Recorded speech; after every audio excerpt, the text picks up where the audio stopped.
We begin with breaking news tonight. You're looking at a major decision from the Ninth Circuit Court of Appeals and a setback for the Trump administration. The court has stopped the deployment of National Guard troops to Portland, at least for now.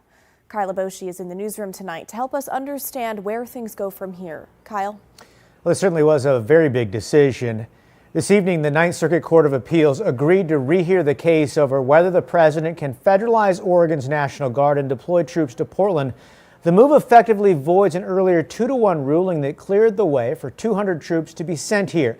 Now, the Ninth Circuit has voted to take another look, what's called an en banc review. 11 judges will rehear the case.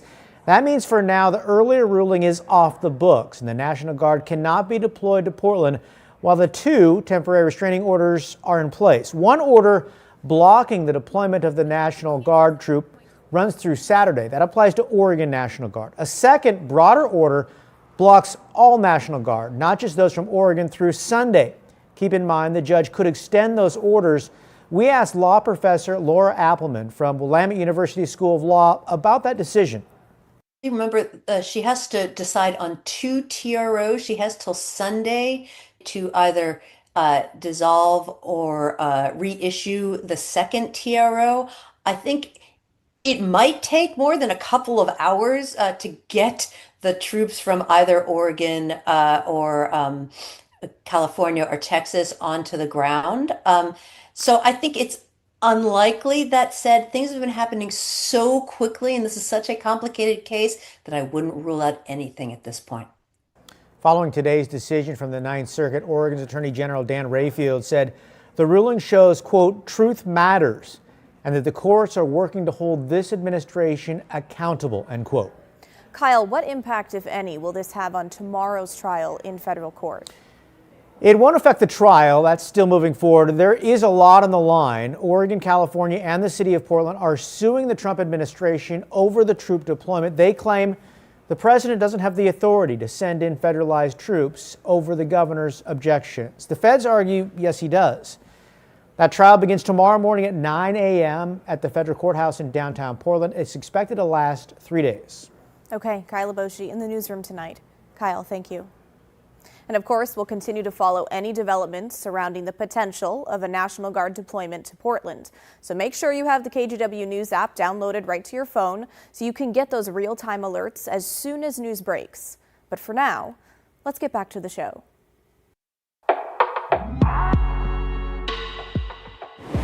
Hey, I'm Blair Best, and tonight on The Story, we begin inside the kitchen of Meals on Wheels as crews prepare food for vulnerable seniors.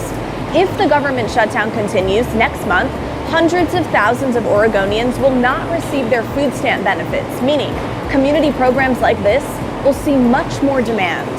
It's our big story tonight. So I make 3 trips back and forth. Twice a week. Right now I am getting the food bags ready to put in my cart. Meals on Wheels volunteer Mitch Lang. That's what I'm doing. Brings food to seniors in need. 7 frozen meals, last them a week. On this day, I'll bring your food in later. Mitch is at an apartment complex in downtown Portland, where Bob lives. Well, it helps a lot because of I'm on a fixed income. Come the 1st of November, on Saturday, the people like Bob won't get food stamp benefits if the federal government shutdown continues. I'll get over $100 less every month. Meaning Bob will rely even more on volunteers like Mitch. Yeah, we'll just go with you, Bob. Okay. I have 4 in this cart, and we have 12 people, like I said, in this building. So we make several trips up and down in this tiny elevator. To reach people like Bob. Oh, okay. So this is yours. Milk. Frozen meals. Hey, but you guys have really helped improve my life. Back at the Meals on Wheels kitchen in Southwest. Well, every day we make about 6,000 to 8,000 meals fresh every day. CEO Suzanne Washington braces for the pause in federal food assistance. The issue will be when that goes away, how many people, more than we serve now, will need us. Last year, Meals on Wheels served about 1 million meals to Oregon seniors 60 and older. By the end of the year, we will probably need at least 200,000 more meals to get that out to people than we did last year. Have a great day. You too. About 130,000 seniors statewide currently get money each month for food through SNAP, the federal Supplemental Nutrition Assistance Program. You know, the uncertainty is really hard, and not just as we're figuring out how to fund things, but it's hard on those we serve because they are afraid. Meals on Wheels. Hello, Mr. McAdoo. Come November 1st, Hello, is your milk? without SNAP benefits, And a snack pack. Stephen will see a drop in his grocery budget. I'm disgusted. I'm disappointed. I'm scared for what's coming. I'm in my 60s, late 60s, and I've seen a lot of presidents and a lot of administrations, but I've never seen anything like this. Yes, thank God for Meals on Wheels. Because no matter the political climate, Rain or shine. people like Mitch will be there, But we have a very dedicated group of volunteers, delivering more and I wanted to do my part in the community. than just food. A lot of these people really have very little social contact. So it's not just the food, it's helping with the isolation. We will try to do everything we can to meet the need. Meals on Wheels is looking for volunteers and donations to help them meet that need. About 30% of their funding comes from the federal government, money that is also at risk, depending on how long the government remains shut down. In the state of Washington, Governor Bob Ferguson just announced he will send more than $2 million in state money per week to support local food banks ahead of the SNAP funding cuts. Nearly 1 million people in Washington rely on the federal SNAP program. The money is being shifted from the Department of Social and Health Services to the Department of Agriculture to then give to local food banks until SNAP funding is restored. The first transfer will happen November 3rd, if Congress does not reach a budget deal to reopen the government by then. Today, by the way, is day 28 of this shutdown, the second longest in U.S. history. We are 1 week shy of the record for the longest shutdown, which happened during President Trump's first term in 2019. But we want to hear from you. Do you rely on SNAP? Do you have a plan come November 1st, so this Saturday? How will this impact you? Let us know. Email the story at kgw.com or call and leave us a voicemail, 503-226-5090. It is unconscionable what's going on in America right now. Today, Oregon's Attorney General Dan Rayfield sued the Trump administration for suspending SNAP benefits. AG Rayfield joined 21 other attorneys general and 3 governors. They argue the U.S. Department of Agriculture is unlawfully pausing the benefits that more than 40 million Americans rely on. We caught up with AG Rayfield just a few hours ago. We don't need to have a president that's using food assistance as a political ploy. What Americans and Oregonians need to realize is that no other president in the history of this country has ever jeopardized the food assistance in this way. Rayfield says ahead of filing a lawsuit, he asked the feds twice to release contingency funds to keep SNAP benefits flowing. They ignored our requests, and so today we filed a lawsuit to compel them to release the funds that Congress specifically appropriated. Democrats and Republicans appropriated to make sure that Oregonians have food. Now, the USDA and Republicans blame Democrats in Congress for the government shutdown as both parties continue to clash over health care funding. AG Rayfield has this message for Oregonians bracing for November 1st. We're doing absolutely everything we can to get this court to rule on our temporary restraining order. And what that means is if they rule in favor of our temporary restraining order, that is going to compel the federal government to act and get that money flowing again. As there are people in Oregon, people across this country that have already had their food assistance dry up this month. And this is money, $315 a month, that goes to them. And this is wild that we are even having this conversation. Oregon Governor Tina Kotek and other state officials are also urging the federal government to use emergency funds to ensure SNAP benefits continue next month, despite the government shutdown. On Monday, Kotek and 9 other Oregon elected leaders sent this letter to U.S. Agriculture Secretary Brooke Rollins, demanding the department tap contingency and reserve money so states can send out food assistance benefits on time and in full. In the letter, they write in part, "The ongoing federal shutdown has created unacceptable uncertainty for families, children, older adults, and communities across Oregon.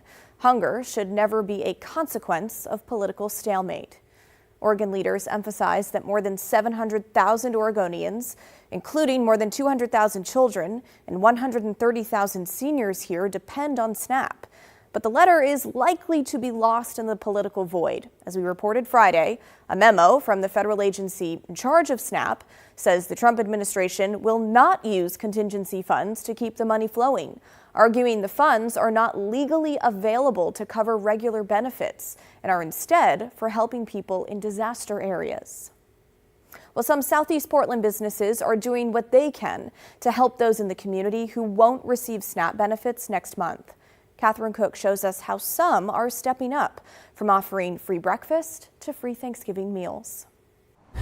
It would be pretty easy to just kind of look the other way. In Southeast Portland's Montevilla neighborhood, It's like, well, this isn't affecting me, or it's not affecting my neighbors. that's not how Michael Cora sees things.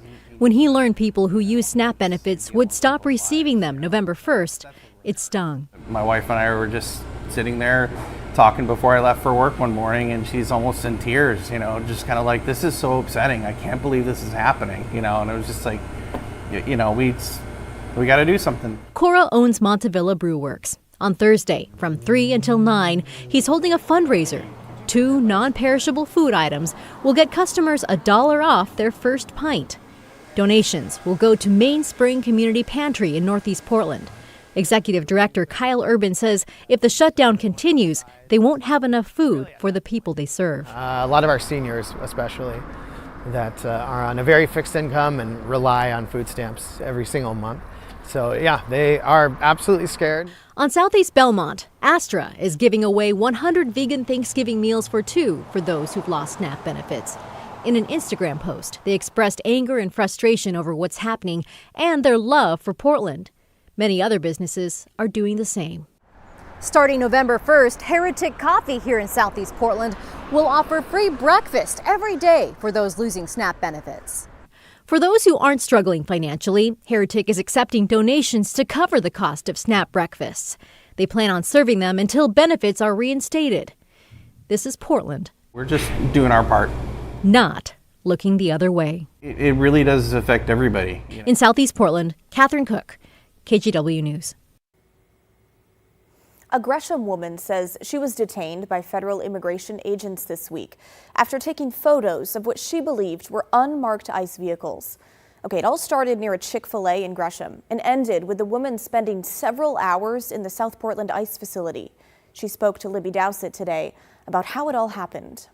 They were just laughing like it was a joke. Like they did not care. Like there was no heart in them. Like it was just cold. It was horrible. It was a worse experience. This 23-year-old woman who asked us to completely blur her face wants people to know what happened on Monday to protect others who may have the same experience. They blocked me. They hit my driver window at that time, opened my door, took me out, and put me against the car, put handcuffs on me. They weren't answering any of my questions. I was so scared. She says she was taking pictures of suspected ICE agents' license plates to help inform a Facebook group about an ICE sighting at Chick-fil-A in Gresham. So I took pictures of the plates, and then I parked so I can put it on that group and let them know what plates they were.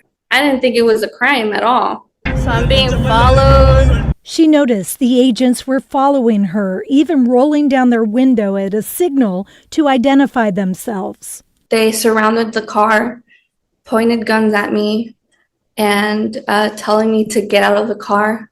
I was on the phone with my fiance, so I was really scared. She says she hit the gas instead. I was really scared that maybe they were impersonating or like getting kidnapped or not seeing my family again. The woman says the agents arrested her at the next red light and took her to the Portland ICE building.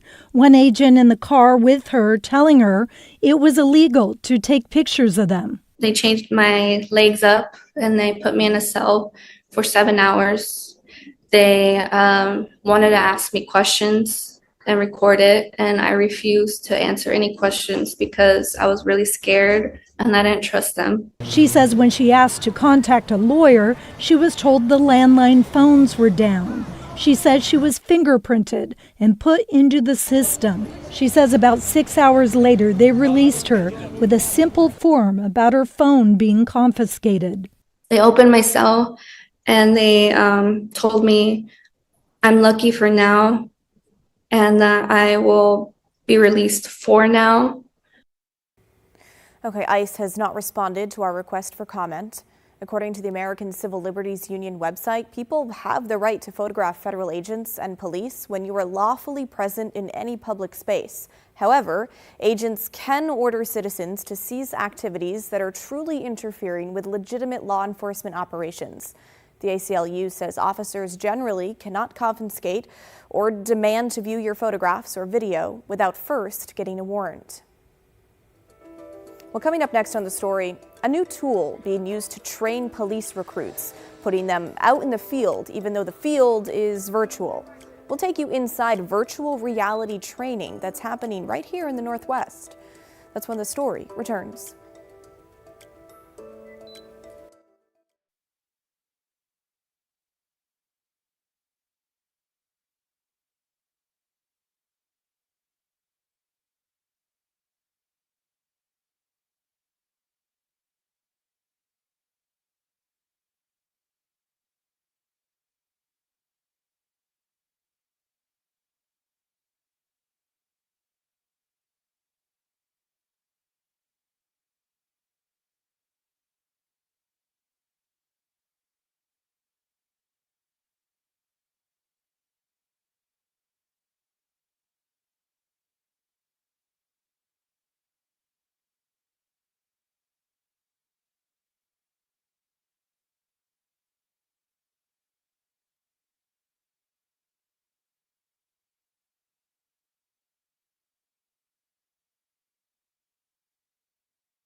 Before new police recruits ever hit the streets, they're now stepping into a virtual world. At Washington's Criminal Justice Training Center, a new pilot program is changing how officers are trained. Sebastian Robertson shows us how virtual reality could shape the future of law enforcement training, not only in Washington, but around the country. So VR has been around for a while. It's nothing new, but the way new recruits are using it it's about putting law enforcement officers on the street in the virtual world before they step outside.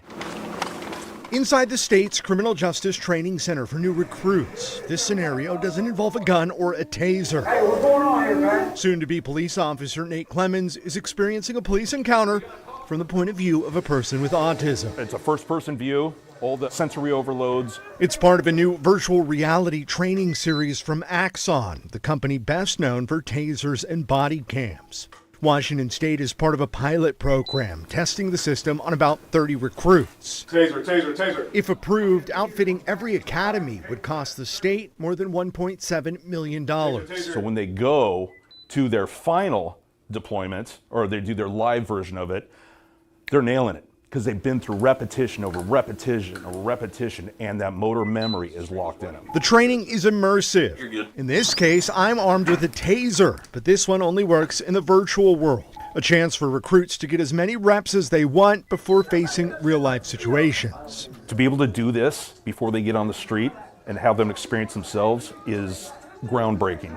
For Clemens, who's leaving behind a career as a shipyard manager, the training hits close to home. It kept getting broken into and vandalized. I went to a meeting with the Seattle police and found out that they needed more officers, and that's what started me on this path. After graduating, Clemens will become a Seattle police officer, part of a department that's hired 136 officers so far this year, compared to 46 at this same time last year. Okay, open your hand wide like you're stopping a car. Now, just weeks from graduating, he says he's ready to put his training to work in the real world. I've never used VR before today, so putting that headset on was the first time I've ever used VR, and I was impressed by it.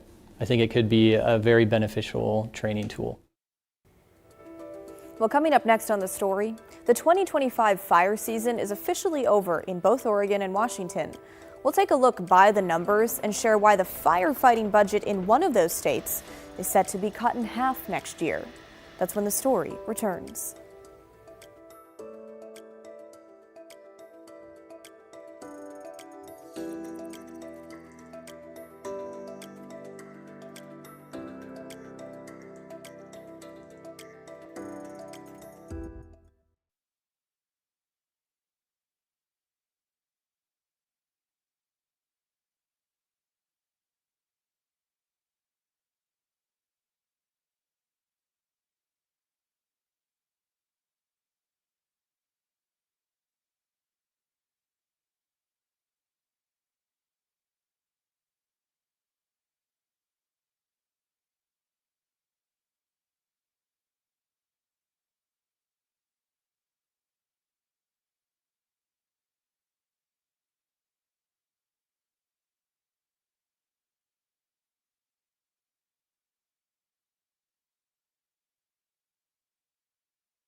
Okay, don't forget tomorrow, meteorologist Rod Hill will bring us his annual winter outlook, what might be in store for the Northwest over the coming months. Check it out for the first time tomorrow morning on KGW Sunrise, starting at 5 a.m.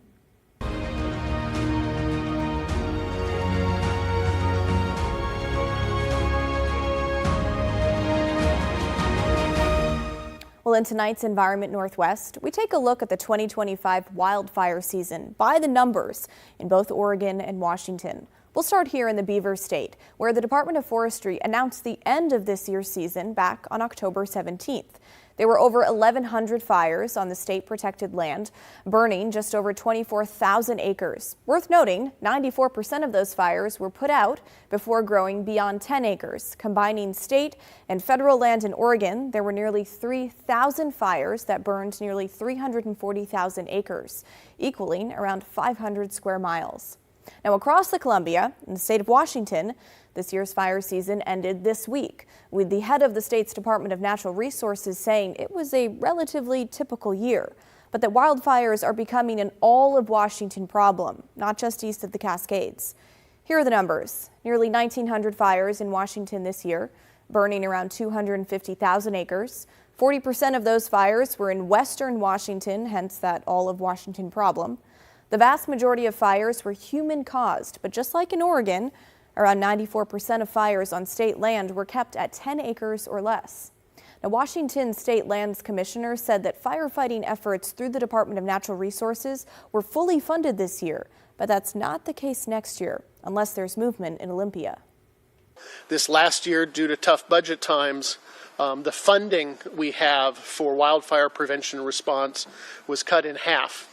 And if that funding isn't restored, we're going to see more fires, bigger fires, and more cost to taxpayers, more risk to property, to life, more damage to our environment. And with lawmakers in Olympia looking at another budget deficit, he, like the leaders of just about any other state agency, wants legislatures to fully fund his department and look elsewhere for cuts. There's never enough money to fund everything we want. But putting out wildfires is a core basic function of government that saves lives and protects property and saves us money in the long run. Governor Bob Ferguson is scheduled to release a budget proposal in December. And that's the end of our show, folks. Thanks so much for watching. The good stuff is coming your way next. And don't forget, everyone has a story to tell. If you ever miss an episode of The Story at 6:30, we re-air it at 8:30 and 10:30 on our TV app, KGW+, which you can download for free right now on Roku, Apple TV, and Fire TV. In the meantime, have a great Tuesday night.